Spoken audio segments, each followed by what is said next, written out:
మీరు ఎప్పుడైనా పోస్ట్ ఆఫీస్కి వెళ్ళారా? వెళ్తే రిజిస్టర్డ్ పోస్ట్ ప్రిఫర్ చేస్తారా? లేకపోతే స్పీడ్ పోస్ట్ ప్రిఫర్ చేస్తారా అనేది కామెంట్ సెక్షన్లో చెప్పేయండి. బట్ ఇవాళ వీడియో ఏంటంటే సెప్టెంబర్ 1వ తారీఖు నుంచి మనకి ఇండియన్ పోస్టల్ డిపార్ట్మెంట్ ప్రకారం రిజిస్టర్డ్ పోస్ట్ సర్వీసెస్ అనేవి ఇకపై ఉండవు. ఓన్లీ స్పీడ్ పోస్ట్ మాత్రమే ఉంటుంది అని చెప్తున్నారు. సో మనకందరికీ తెలుసు రిజిస్టర్డ్ పోస్ట్ యొక్క స్పెషాలిటీ ఏంటో. మనకి అఫోర్డబుల్ ప్రైస్లో రైట్ పర్సన్కి సేఫ్ అండ్ సెక్యూర్గా చేర్చగల ఏకైక సర్వీస్ అనమాట. ఈవెన్ విలేజర్స్ నుంచి గవర్నమెంట్ అఫీషియల్స్ వరకు అందరూ ఇంపార్టెంట్ డాక్యుమెంట్స్ అయిన గవర్నమెంట్ డాక్యుమెంట్స్ కానివ్వండి, మన స్థలాల డాక్యుమెంట్స్ కానివ్వండి, bank documents, job offers, applications అన్నీ కూడా దాని ద్వారానే వెళ్తాయి.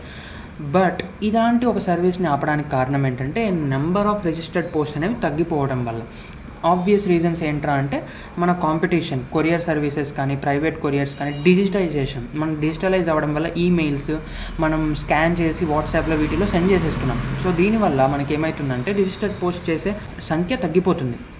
సో దీనికి ఎగ్జాంపుల్ చూసుకుంటే 2020 నాటికి 2012తో కంపేర్ చేస్తే 25% రిజిస్టర్డ్ పోస్ట్ తగ్గిపోయాయి. సో ఈ రీజన్ వల్ల డెసిషన్ తీసుకోవడం జరిగింది. బట్ ఈ డెసిషన్ చాలామంది కన్సర్న్ ఏంటంటే రిజిస్టర్డ్ పోస్ట్ అనేది minimum charge 25 rupees starting charge, and మనకి రిలయబిలిటీ తెలుసు, అన్నీ తెలుసు. స్పీడ్ పోస్ట్ అనేది కాస్ట్లీ 41 రూపీస్, స్పీడ్గా వెళ్తుంది కాబట్టి that is the only advantage. And మిగతా క్వాలిటీస్ చూసుకుంటే అన్నిట్లో నెగిటివే అనమాట.